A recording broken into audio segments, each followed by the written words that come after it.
Itu saya sempat lihat juga dan saya kaget juga ternyata orang Zoroaster ini juga sholat juga, Bang. Saya justru agak tercengang kaget ketika membandingkan dengan makam-makam yang lain.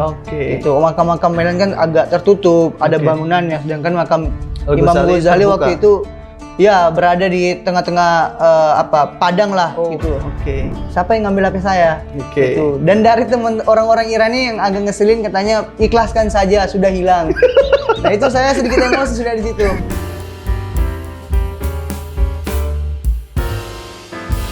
Halo, hari ini kita berjumpa di program Bincang Santai bersama saya Darmawan. Dan pada hari ini kita kedatangan tamu, yaitu seorang pemuda yang giat menulis, mencurahkan pemikirannya dalam sebuah karya, artikel ilmiah, dan artikel populer di beragam media sosial, termasuk di bacanurwala.id, dan beliau barusan mendarat dari negeri Mula, berhasil menyelesaikan pendidikan S2-nya di kajian filsafat Islam di Ahlul Bait University Iran, Teheran. Dan kali ini kita akan mencoba untuk menguak perjalanan kisah intelektual dia selama di negeri Mula, sehingga kita bisa mereguk, bisa mendapatkan manfaat lebih banyak lagi. Yang saya maksud itu adalah bernama Nurul Khair. Gimana kabar? Alhamdulillah sehat, Nurul Bang. Khair. Bang Dar gimana kabarnya? Sehat ya? Alhamdulillah sehat. Gimana sekarang aktivitasnya setelah selesai kuliah S2? Makin tenang atau makin gelap? Sekarang sebenarnya lebih banyak sibuk nulis, Bang. Oh, nulis. Gitu, ya, kayak semacam kan sekarang lagi coba garap 2 artikel jurnal untuk persiapan penerbitan di volume 1 tahun 2023, seperti itu. Anda itu terbiasa menulis, apa kira-kira latar belakangnya? Anda kok giat banget menulis? Saya lihat juga di beragam media sosial sering berseliweran tulisan-tulisan Anda ini. Ya, siap. Sebenarnya itu dari awal nulis mulai SMA, Bang. Dulu saya ikut SMA, organisasi, kebetulan memang dari beberapa organisasi seperti OSIS, PMR, saya selalu pegang sekretaris. Jadi nulis proposal itu sudah biasa dan terbentuk di situ. Belum lagi kan waktu S1 kemarin saya sekolah di SAI Sadra, memang untuk lingkup akademiknya dan lingkup penulisannya sangat baik, sehingga saya terbentuk di situ, Bang. Hingga sampai sekarang. Di masa-masa perkuliahan S1 inilah Anda mulai terbentuk analisanya, sistem berpikir logisnya, menuangkan ide-ide dan macam-macam. Betul. Dari sekian banyak tulisan Anda, itu kira-kira Anda mengidolakan siapa penulis yang menurut Anda itu paling favorit, sehingga itu menginspirasi diri Anda untuk terus menulis dan berkarya? Stephen King, Kang. Oh ya. Kenapa Anda? Karena kalau melihat juga beliau rekam jejak untuk pemikiran sangat mumpuni dan daya-daya tulisan analisisnya sangat menggelitik, dan saya sangat suka gaya penulisan beliau. Stephen King. Nah, ini kan Anda baru mendarat ya? Iya, Bang. Jadi suatu kebanggaan bagi kami. Beliau ini belum pulang kampung. Asalnya mana? Sulawesi Tenggara ya? Tenggara, bener, Bang. Di Kota Kendari. Kendari, ya. Anda barusan selesai S2 di Teheran di Iran.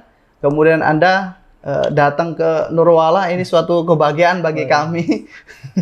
Sehingga pada momentum ini kita ingin mengambil inspirasi lah bagi kami terutama, dan teman-teman sekalian yang menonton video ini. Kita kenal ya bahwasanya di Persia atau Iran itu adalah sebuah suatu negara yang saya kira memiliki banyak peradaban tua, peradaban yang sangat kaya. Saya tidak ragu mengatakan bahwasanya bahasa kedua dalam ruang lingkup akademik keislaman itu adalah bahasa Persia. Iya kan? Iya, betul. Karena memang banyak sekali tokoh-tokoh besar Muslim yang lahir di kota itu. Misalkan ada Imam Muslim, seorang ahli hadis juga dari Iran, dari Persia, negeri Persia. Kemudian kita lihat juga penulis Kashful Mahjub, yaitu Al-Hujburi. Dia menulis sebuah kitab Kashful Mahjub dalam bahasa Persia juga.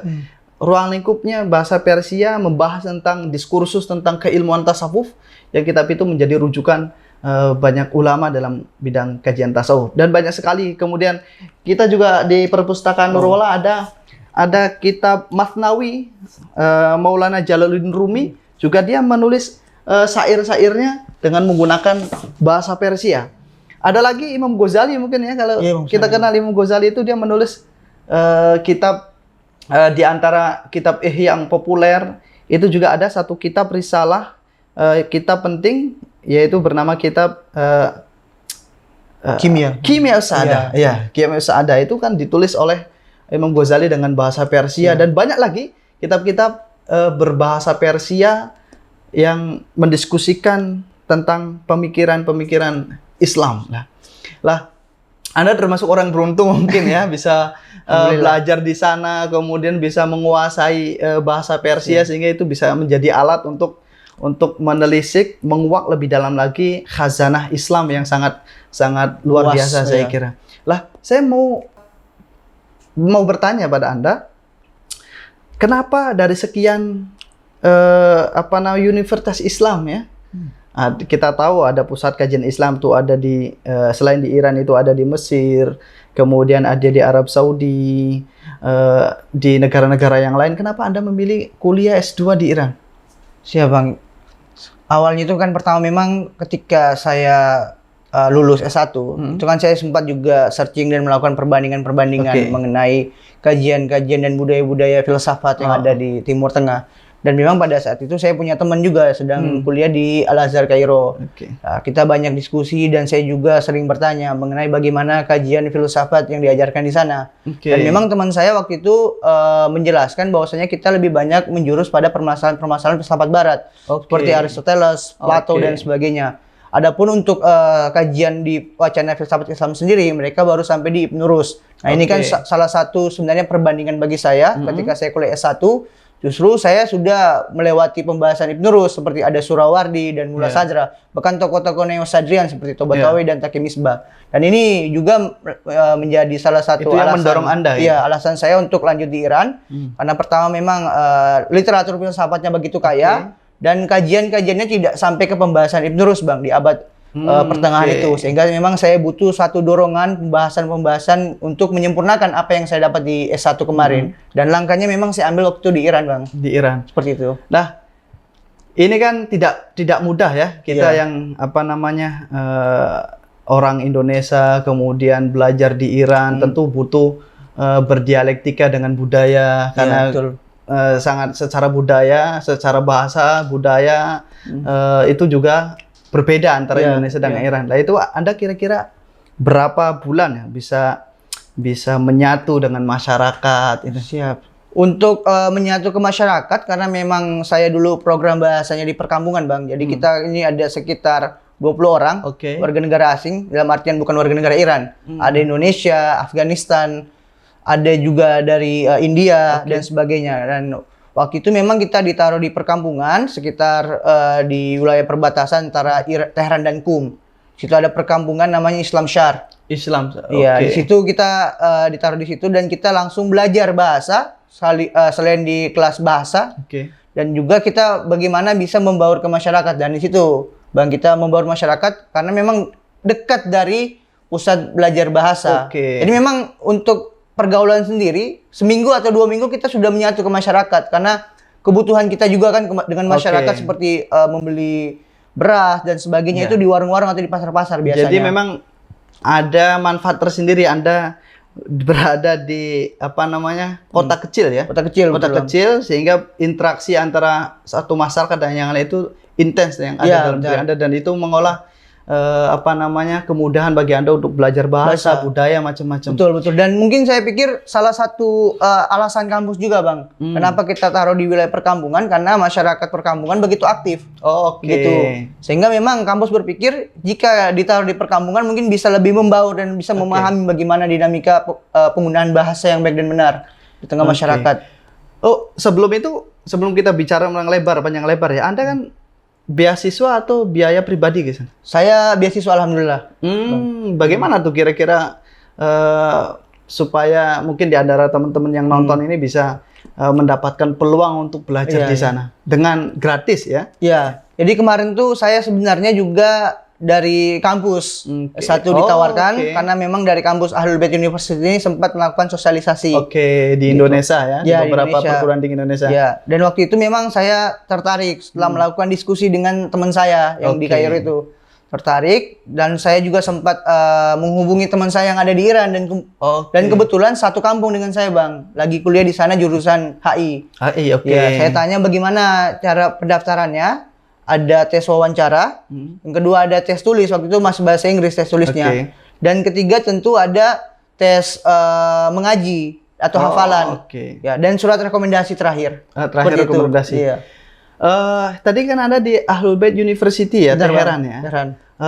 Kan di Iran itu banyak ya, ada QUM, Ya, menjadi betul. pusat intelektual dan banyak universitas besar, ada di Mashhad ya. Kemudian ada di di Gorgon, Ya, gitu betul. ya, di Gorgon, Gorgon betul. itu pusat ini yang jarang tidak tahu mungkin ya. Iya. Jadi di Iran di Gorgon itu satu kota yang di situ fokusnya itu ada kajian tentang kesunian ya. Iya, kesenian. Betul, betul. Madhab Sunni ya Betul, di situ betul, ya. betul. Soalnya saya dulu ya 2015 itu sempat mau ke Iran di Gorgon. Oh, Gorgon. Di Gorgon itu mau ngambil tentang takrib bainal madahib, jadi perbandingan madhab Mazhab, karena ya. di situ banyak mayoritas Sunni dan ulama-ulama Sunni itu Iya, berkumpul iya. kebanyakan di Gorgon sehingga saya hampir mau kuliah di sana. Ada satu hal yang mungkin tidak saya ceritakan di sini sehingga saya tidak melanjutkan kuliah saya di Gorgon. Akhirnya saya fokus di Indonesia. Lah kenapa Anda memilih di Ahlul Bait University di Teheran, tidak di universitas yang lain yang Iya, saya kira cukup terkenal dan cukup besar namanya? Sebenarnya alasannya cuma satu, Bang, karena memang untuk kampus Ahlul Bait University ini sudah terakreditasi dan sudah terdaftar di Kemendikbud. Oke. Sehingga untuk masalah penyetaran ijazah lebih memudahkan oke, kita lah. anu.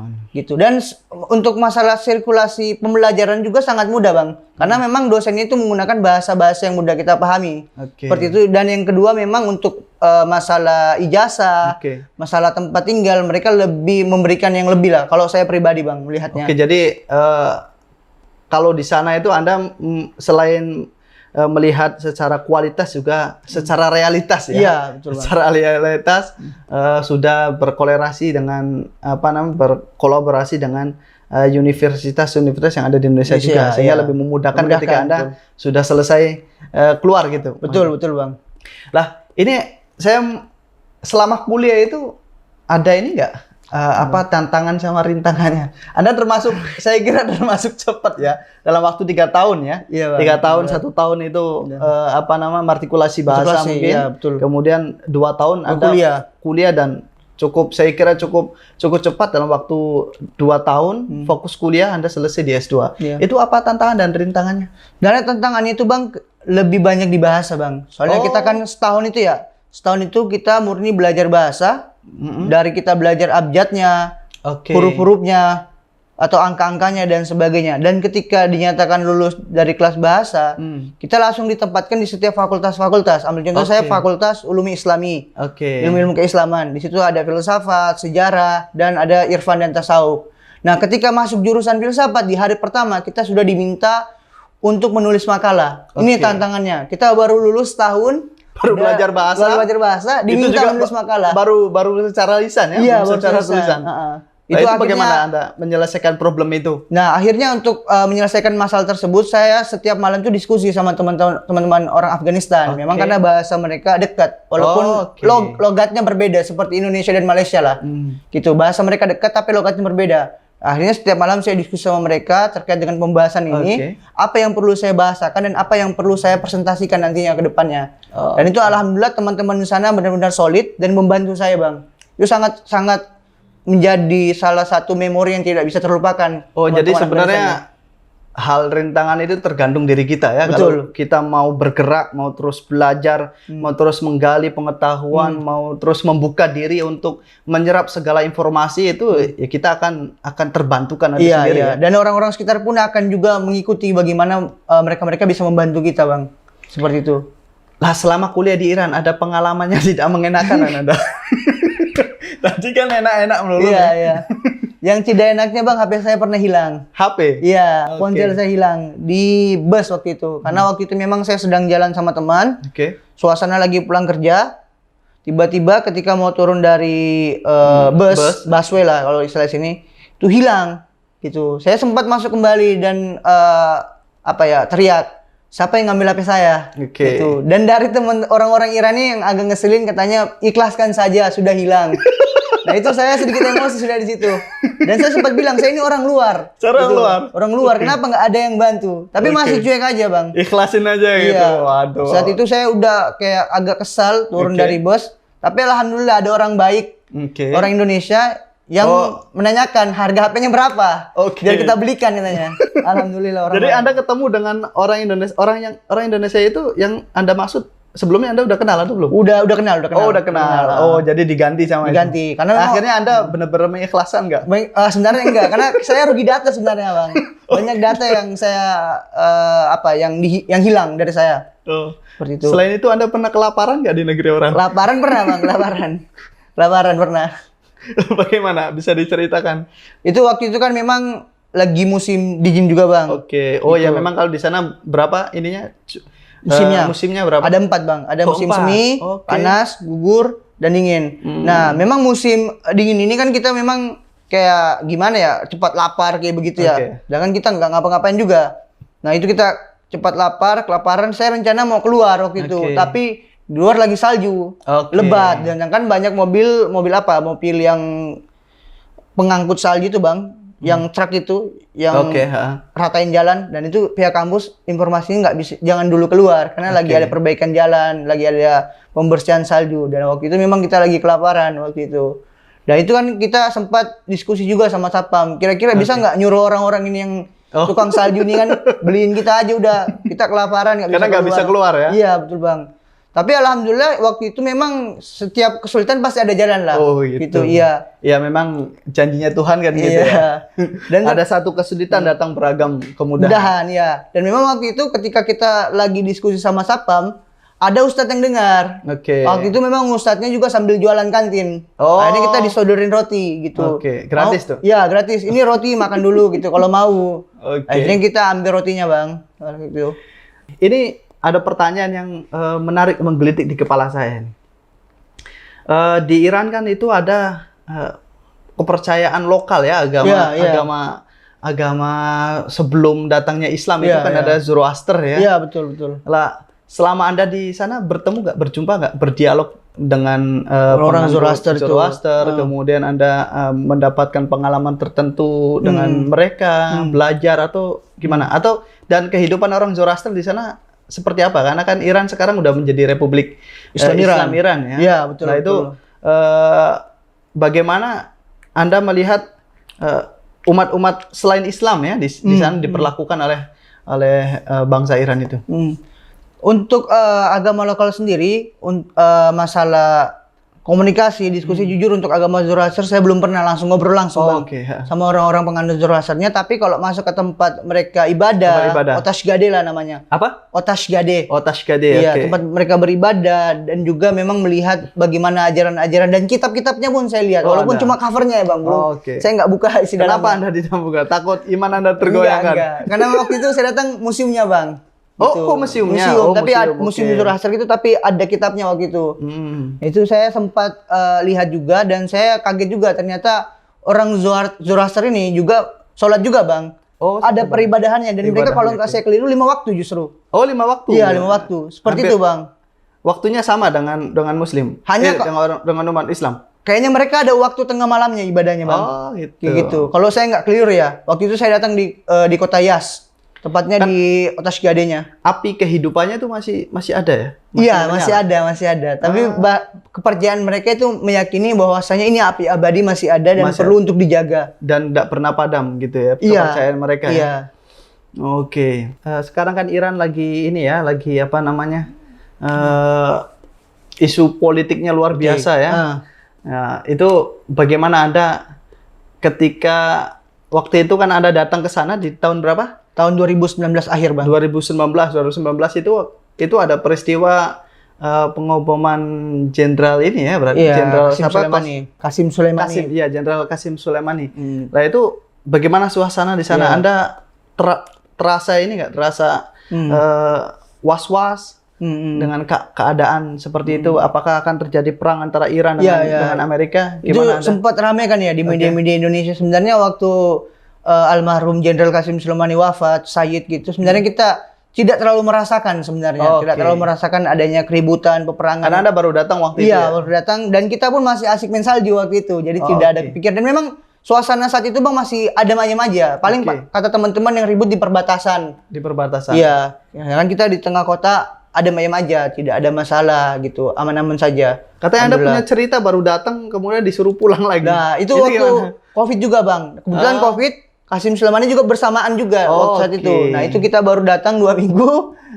Tiba-tiba teman-teman WNI waktu itu informasikan bagaimana kalau kita kumpul ke shelter keamanan. Biar cepat kita dipulangkan. Dan kan pada saat itu kita baru 2 minggu datang. Orang di rumah lagi habis selesai baca-baca nih. Habis selesai selamatan karena kita mau ke Iran. Tiba-tiba 2 minggu kemudian kita pulang kan kaget juga orang di rumah. Gitu. Dan saya itu yang menarik dari Iran itu kan sudah saya jelaskan sebelumnya. Yang menarik dari Iran itu adalah dia banyak menyimpan khazanah keislaman yang luar biasa.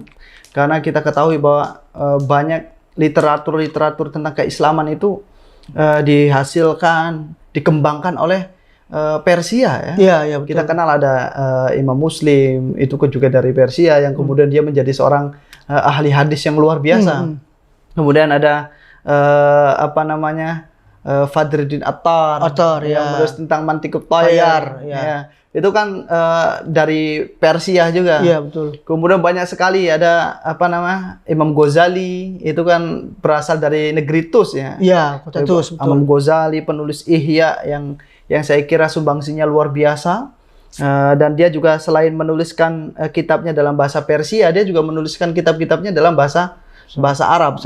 Banyaknya bahasa Arab. Kemudian ada adiknya Imam Ghazali, Imam Ahmad Al-Ghazali yang mempunyai kitab Sawaneh. Itu kan kitab syair tertua terkait tentang tasawuf dalam bahasa Persia juga itu. Kemudian ada Syekh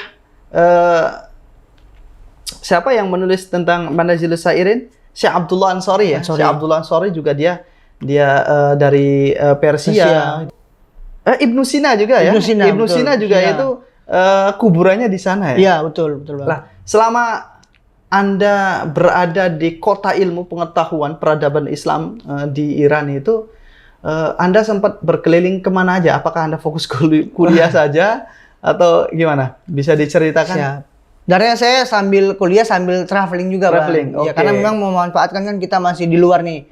Ada mungkin sekitar pemandangan atau mungkin ada peradaban yang belum kita lihat selama di Indonesia. Dan ini mungkin menjadi nilai lebih sehingga perlu kita telisik semua, perlu kita telusuri. Waktu itu saya sudah ke Kahak. Itu ya salah satu Kahak itu kota kecil tempat khalwatnya Mullah Sadra. Iya, betul.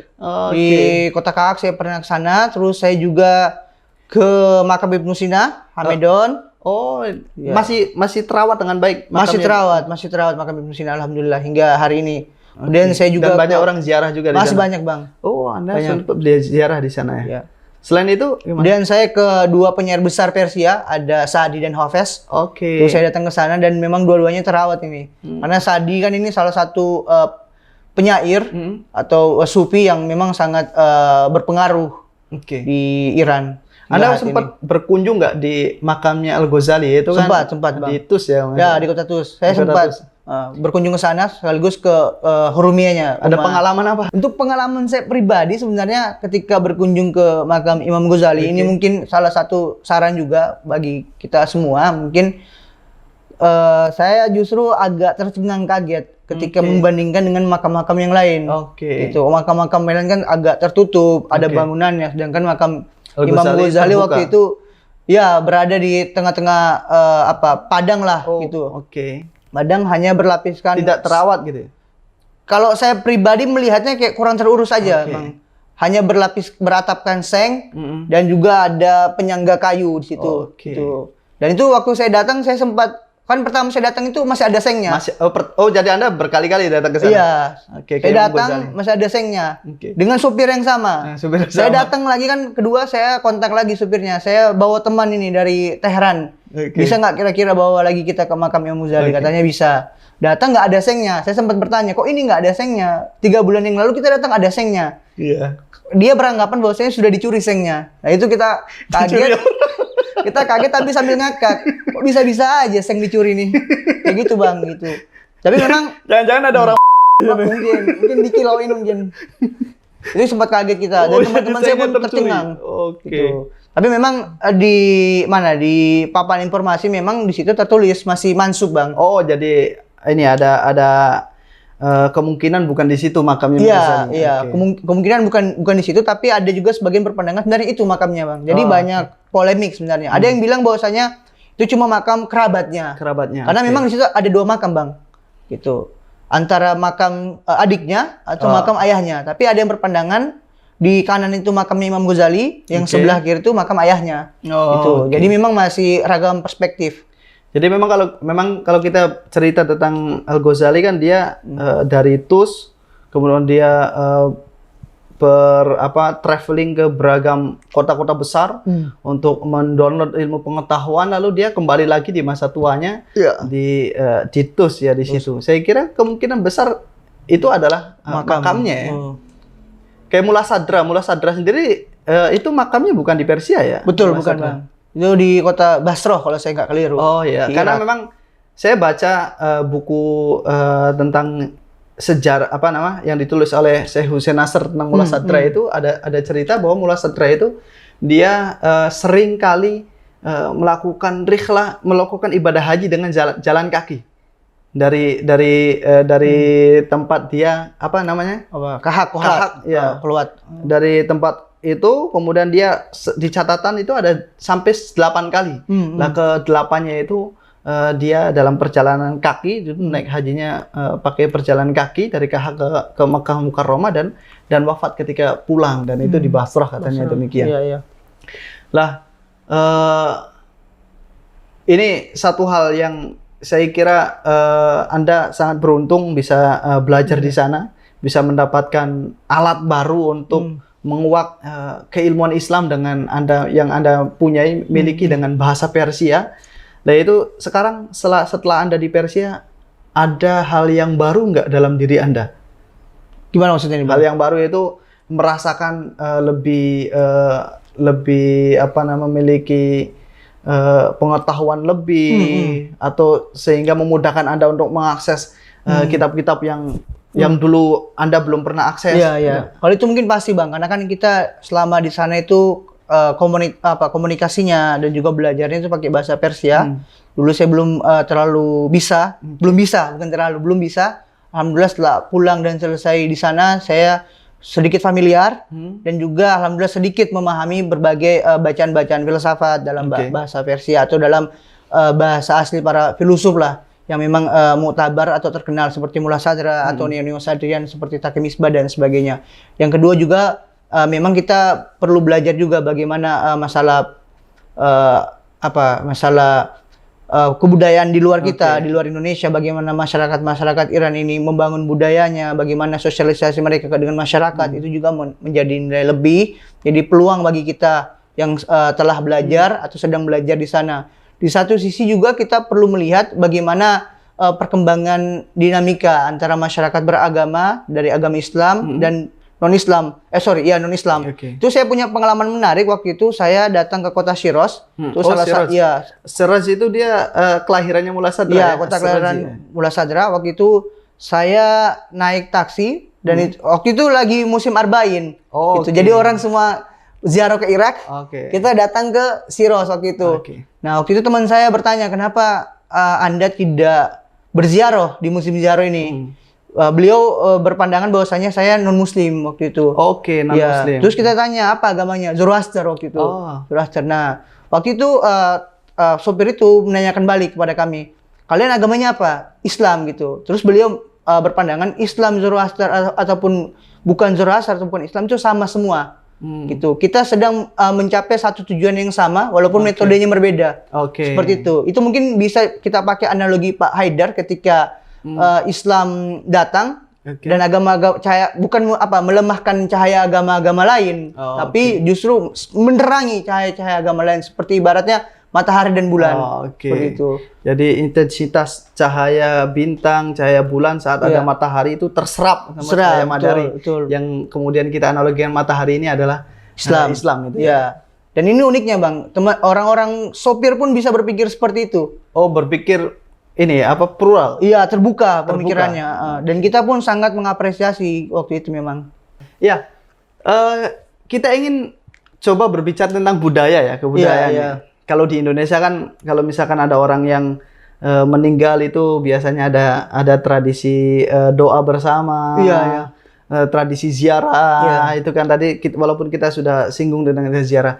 Kalau di sana bagaimana itu kalau ada orang meninggal? Sama seperti kita atau tidak?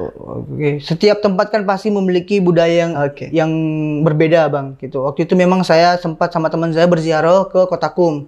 Satu haram Sayyidah Maksumah. Waktu itu saya dan teman saya tidak sengaja melihat memang ada pembawa jenazah waktu itu. Pembawa jenazah. Iya, bawa jenazah waktu itu sempat kita juga ikut di belakangnya gitu. Karena kita memang penasaran bagaimana sih budaya orang Iran ketika pembawa jenazah kayak gimana sikapnya. Dan waktu itu kita lihat mereka memutari. Berapa kali putaran? 7 kali kalau saya nggak keliru. Jadi jenazahnya diputari. Iya, diputari. Sekaligus membacakan doa-doa salawat itu sambil diputari. Setelah itu awalnya kita sholat jenazah dulu. Habis sholat jenazah baru diputari. Setelah itu salah satu Haji Ogo, kita sebut Haji Ogo mula. Mula, ya. Tapi bahasa sana pakai Haji Ogo kita biasanya. Haji Ogo itu kiai lah. Kiai, betul Ustadz. Dan itu di situ mendoakan, dan setelah didoakan baru dibawa ke pemakaman. Seperti itu. Dan memang di setiap malam waktu itu saya sempat ikut 4 kali malam, 4 malam berturut-turut. Itu ada semacam doa-doa ziarah yang mereka bacakan untuk mengenang kepergian almarhum atau almarhumah seperti itu. Untuk tahlilan kayaknya pribadi kita aja sih kayaknya. Tapi untuk doa-doa mereka juga punya. Ada ya, tradisi-tradisi walaupun ya tidak sama. Tidak sama, iya. Tentunya makanan ada kan? Makanan tetap ada. Itu memberikan asupan bagi mahasiswa-mahasiswa. Sekaligus perbaikan gizi juga sebenarnya. Oh ya, terkait makanan, lidah Anda kan lidah Indonesia nih. Iya. Lihat makanan Iran itu gimana? Lidah Anda teriak, ada gimana? Nih jujur saya selama belajar di sana hanya beberapa saja Bang yang bisa masuk. Karena memang pertama makanan Iran ini bisa dibilang agak hambar. Oh, bagi lidah Anda ya? Iya. Yang kedua, jika pun hambar, keasinan. Oh gitu. Karena untuk bumbu mereka sangat mengandalkan garam. Oh gitu. Mecin gimana mecin? Nggak ada Bang. Gitu. Jadi ya memang kayak gitu. Kadang saya juga coba-coba gimana cabai mereka kan ya. Gitu. Ternyata manis juga Bang. Jadi cabai manis? Manis. Nah ini agak kontradiktif. Cabai kok manis bukan pedas. Nah ini kita makanya kan kalau cabai itu kita anggap aja kayak bonteng, kayak timun. Oh, kita gitu. jadiin lalapan. Oh langsung ya? Iya. Nah, makanya ada beberapa kawan-kawan saya juga yang lain itu ketika dia datang sebelum dia ke Iran karena dapat informasi bahwa makanannya itu kurang cocok di lidah Indonesia. Iya, mereka berbondong-bondong sebelum datang ke Iran itu dibawain sama orang tuanya kecap, kemudian Indomie, macam-macam semuanya. Makanan-makanan khas Indonesia lah, sehingga untuk memudarkan cita rasa di lidahnya. Tapi alhamdulillah memang untuk beberapa tahun terakhir ini Anda sudah cocok. Udah cocok, tapi di satu sisi ada Asian market juga Bang. Oh, di sana di Tehran. Di sana juga menjual Indomie. Oh, Indomie. Kecap. Berapa ada di sana Indomie? Indomie kalau saya nggak keliru terakhir saya beli itu sekitar 100 ribuan untuk 5 bungkus. 100 ribu? Oh, 20 ribu satunya? Iya. Kalau saya nggak keliru. Kalau di sini 20 ribu udah direbus, udah kasih telur, sudah macam-macam, tinggal makan. Gitu. Kecap kemarin. Ini mahasiswa sendiri yang jualan atau enggak? Enggak, itu yang jualan orang-orang Irannya Bang. Mereka beli Indomie itu dari pabrik-pabrik Indomie yang ada di Saudi. Seperti itu. Gitu. Kecap juga kemarin terakhir saya beliin teman karena istrinya ngidem kecap. Ngidam. Saya beliin itu di harga sekitar 80.000. Ya. 500 ml berapa kemarin? Tadi Anda nyebut tentang istri ya? Iya. Jadi saya dengar ketika kuliah di sana, kemudian Anda sudah punya istri, dapat fasilitas rumah ya? Iya, ada fasilitas rumah Itu dari pemerintah langsung? dari sekolahnya, tapi Oh, kalau mungkin dari dari pemerintah, universitasnya? mungkin ada dari pemerintah, Oh. mungkin memberikan lewat jalur universitas. Anda kenapa nggak nikah aja sih supaya Oh. lebih nyaman? Nggak dulu bang, karena konsepnya kita kan belajar di sana. Oh Iya, gitu. takutnya kalau udah Kan nikah bisa belajar sama terbagi-bagi ibadah, ntar. Takutnya. Ya Ain, banyak sekali informasi yang sudah kita dapatkan ini. Saya ucapkan terima kasih banyak. Saya juga terima kasih nih bang, sudah diundang nih. Mau ngobrol bareng terkait dengan pengalaman pribadi saya. Oke. Ya, saya ucapkan terima kasih banyak Anda telah berbagi informasi terkait tentang studi Anda. Dan semoga apa yang kita diskusikan ini memiliki manfaat untuk Amin amin. semua yang nonton ini, sehingga pesan kita sebenarnya satu, kita jangan berhenti belajar di mana saja, sehingga kita menjadi orang yang bijak, orang yang sukses secara material dan sukses secara spiritual. Amin. Saya ucapkan terima kasih. Sampai berjumpa di pertemuan-pertemuan Sampai yang berjumpa bang. selanjutnya. Sukses Terima kasih, Bang. selalu. Makasih bang. Terima kasih.